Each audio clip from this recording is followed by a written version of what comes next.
Dear student, today my topic is geography and here I will discuss about the globes and maps. So first of all, what is globe? A globe is a model of the earth. It shows the distribution of water and lands on the earth's surface. A globe is mounted on an axle stand to spin, just like a earth spin on its axis. Even though the globes are model of the earth, there are some disadvantages. Only one side of the globe is visible to us at a time.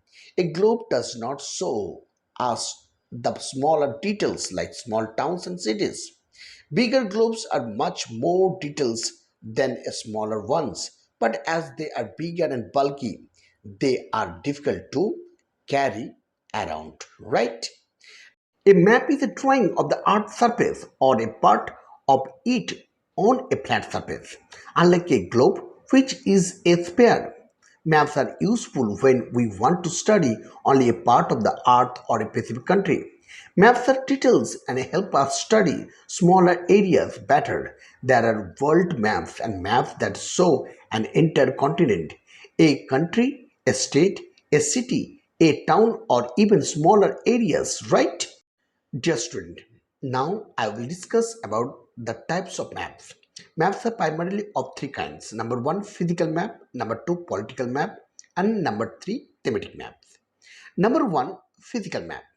Physical map show the natural features of the earth such as mountains, plateaus, plains, river and ocean.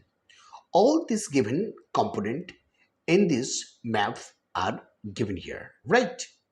Now, number two, political map. Political map shows the different continents, countries, states, cities, town and villages with their boundaries. So here also all these component are mentioned in this given map, right? Now number three, thematic map. Thematic maps provide the specific information such as the climate, natural vegetation, industries, and minerals of a region, right? Here in this given map, all these components are mentioned over.